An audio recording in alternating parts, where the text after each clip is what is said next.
Well, shoot. 2 whole years done gone by since old Joseph got thrown in that Egyptian pokey.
One night, old Pharaoh Presley hisself, yep, the king of the pyramids with a hairdo like a pompadour that looked like it was engineered by the gods.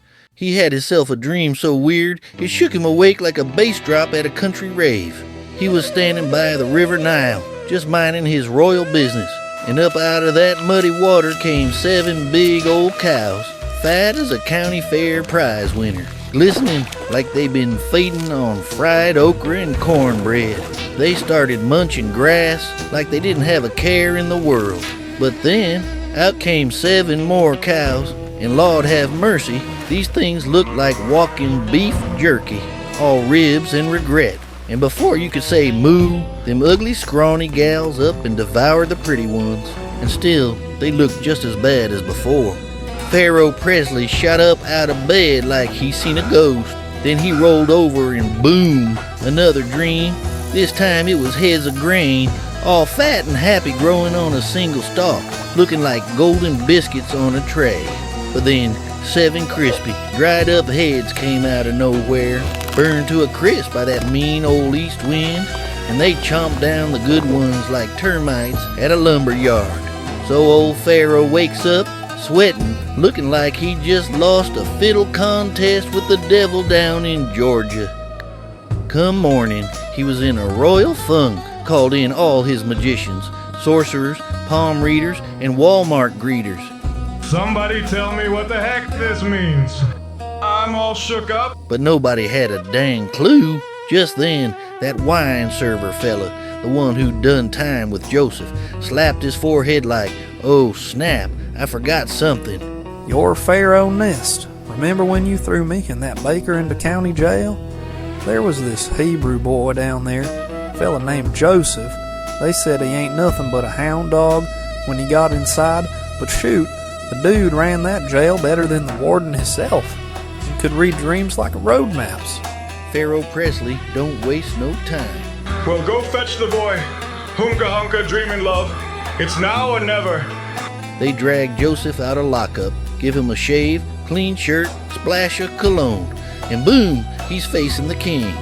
Pharaoh Presley said, Boy, I heard you got the goods. Had me some dreams that'd curl your toes and no one around here can decode them.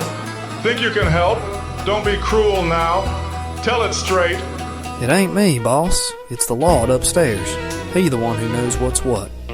So Pharaoh Presley spills the beans. Both dreams, cow buffet and crispy grain showdown. Joseph nods and goes, All right, here's the skinny. God's telling you what's coming. 7 years of boom. I'm talking barns overflowing, barbecue grills smoking, tailgates full of corn dogs. But after that, 7 years of bust. Famine so bad, folk gonna be licking dust off camel hooves. My heart beats so and it scares me to death. So here's what you do. Find yourself a smart fella, someone with brains and a good hat, and let him stockpile food while the getting's good. Build silos, stuff barns, prep the pantry like grandma before a hurricane. That way, when the famine hits, Egypt won't be starving like the rest of the world. Pharaoh Presley looks round at his council, all in rhinestone robes and eyeliner, and says, Boys, y'all reckon we're gonna get lucky and find another man like this with the Spirit of God resting right in him? Wise men say, you don't ignore a man like this. So boom, Pharaoh Presley pulls off his royal bling ring, slides it on Joseph's finger, slaps some fine linen on him, drapes a gold chain round his neck, and hands him the keys to the second royal chariot, the kind of ride that tells everybody, don't ask questions.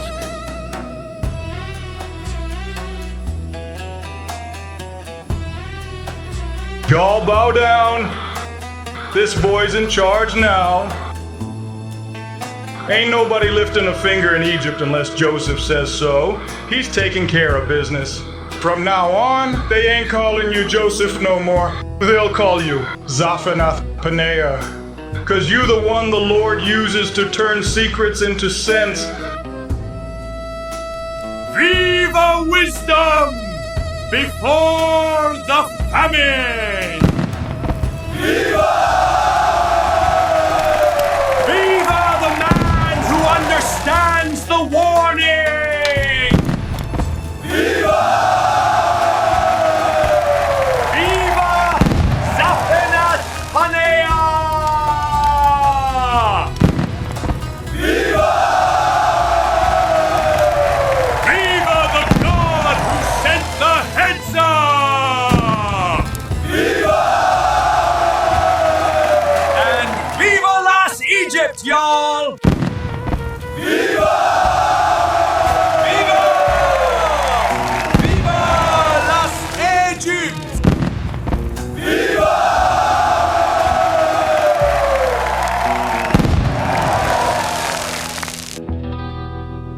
He throws in a bride too, Asenath, daughter of the high priest, 'cause why not?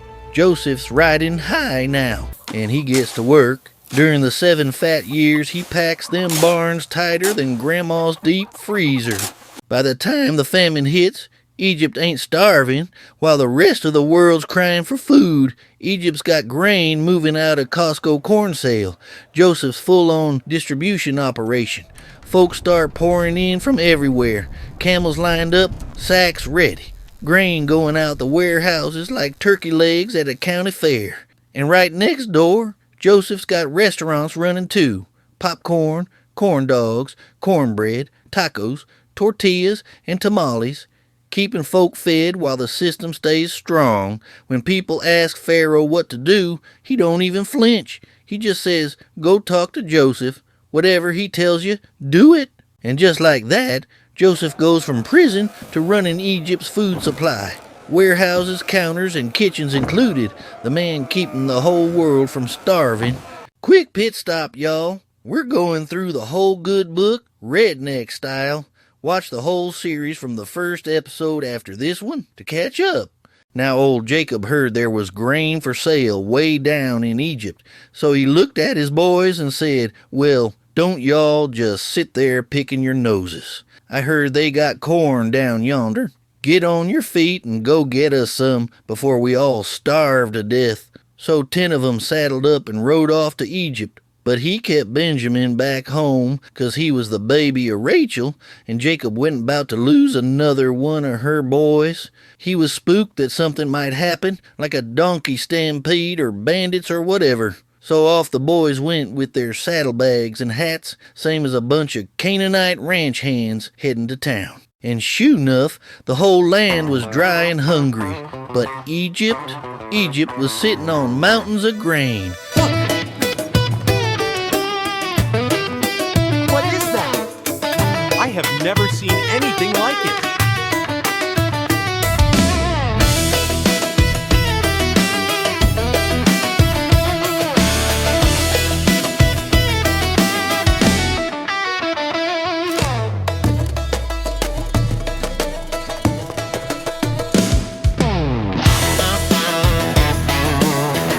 Welcome to Lost Egypt.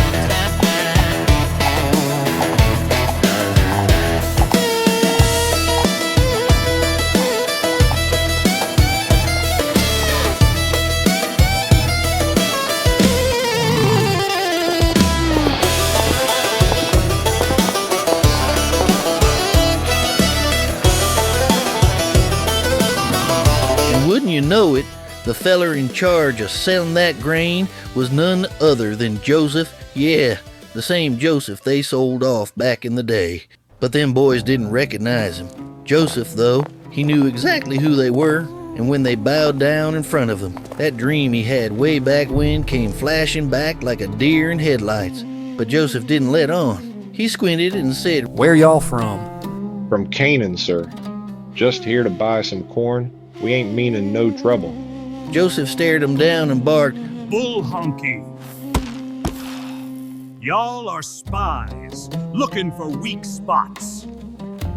They started panicking. No, sir. We're honest folk. Just 10 brothers trying to feed our kinfolk. There's 12 of us, really, Gad. Well, 11 now. One's back home with Pa, and the other, well, he's gone.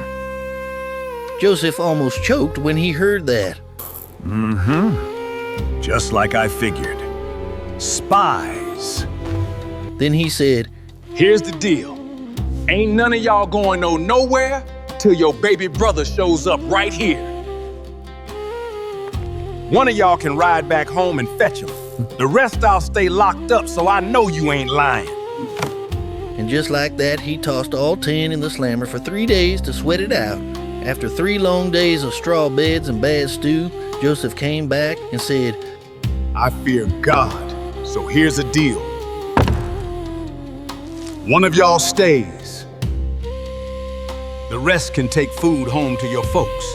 But y'all better bring back that youngest brother, or it's curtains for y'all. They all nodded, but inside they were sweating bullets. Said to each other, this is 'cause of what we did to Joseph. Remember how he cried, and we didn't give 2 hoots? Now it's coming back on us. Reuben, the oldest and most I told you so of the bunch, said, Didn't I say not to harm them? Y'all didn't listen. Now look at us. Little did they know, Joseph understood every word.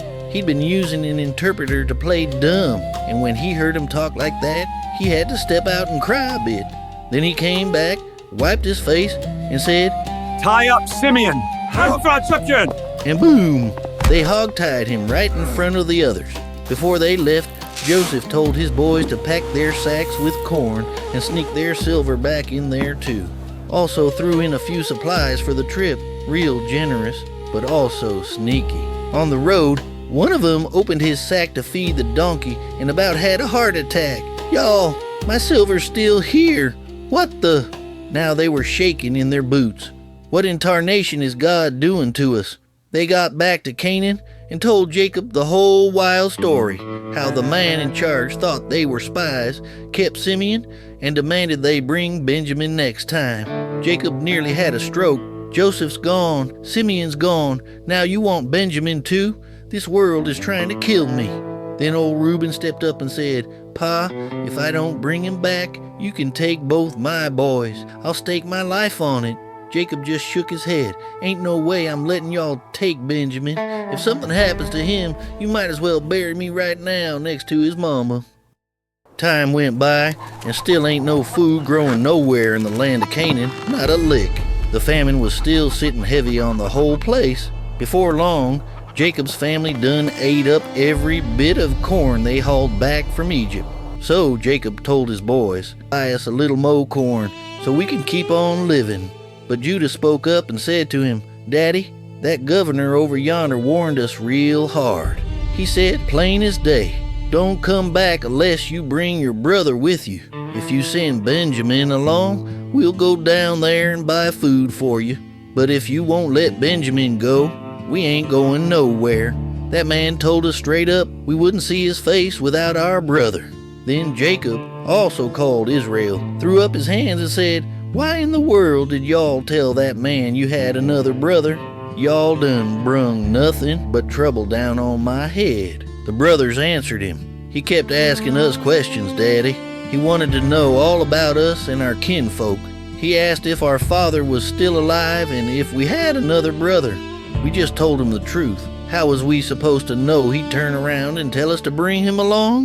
Then Judas said to his daddy, send the boy with me. We'll get moving right now, so we don't all starve to death. You, us, and the young'uns too. I'll put my own neck on the line for him. I'll take full blame if I don't bring him back home to you. You can hold it over me the rest of my life. Shoot, if we hadn't wasted all this time, John, we'd already be back twice by now. So Jacob finally said, if that's how it's gotta be, then here's what y'all do.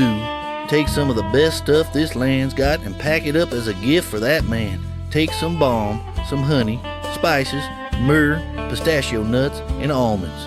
Take double the money with you this time. Bring back the money that was found in your sacks last time too. Maybe it was just a mix-up. Take Benjamín with you and get on down the road. I pray God Almighty makes that governor show mercy on y'all and let Simeon and Benjamin come back home with you. And if I lose my children, then I lose them. So the brothers gathered up the gifts, took twice the money, and took Benjamín along with them. They hurried down to Egypt and stood for Joseph. When Joseph saw Benjamín standing there with them, he told the servant running his house, bring them men into my place, kill an animal, and fix up a good meal. They're eating with me at noon today. The servant did just like Joseph said, and brought the men into Joseph's house. Now the brothers got scared stiff when they was led into that house. They started whispering, this is about that money that showed up in our sacks last time. He's fixing to jump us, turn us into slaves, and take our donkeys too. So they went up to the servant at the door and said, Sir, we came down here once before to buy food. When we stopped for the night on the way back, we opened our sacks and found every penny right there. We brought it all back with us to return it, and we brought extra money to buy more food this time. We don't know who put that money in our sacks. But the servant said, y'all can relax. Ain't nothing wrong. Don't be afraid. Your God, the God of your daddy, must have put that money in your sacks. I got paid for the corn last time. Then he brought Simeon out to him. The servant led the men inside Joseph's house. He gave them water to wash their feet and fed their donkeys. The brothers got their gift ready, knowing they was going to eat with Joseph at noon. When Joseph came home, they handed him the gift they'd brought and bowed low to the ground for him. Joseph asked them how they was doing and said, how's your old daddy y'all told me about? He still living? They answered, your servant, our father, is doing fine. He's still alive. While Benjamín was talking, it hit Joseph that this was his own mama's boy. He said, this your youngest brother y'all been telling me about? Then he told Benjamín, God be good to you, my son. Joseph had to turn away quick because his insides was about to bust. He hurried into another room and cried his eyes out. Then he washed his face, pulled himself together, and came back out saying, all right, serve the food. So don't be a stranger. Subscribe and turn on them notifications so you don't miss a single twist in the Redneck Bible. During season, new episodes dropping every Wednesday at high noon, Phoenix, Arizona time. And if y'all want to keep this project rolling down the dirt road like a rusty old pickup truck all the way to the apocalypse, slam them super thanks or use the link in the description. And the good Lord will multiply that seed like grain stacking up in Pharaoh's storehouses. See y'all then. And remember, if the good book's got it, we gonna read it redneck style.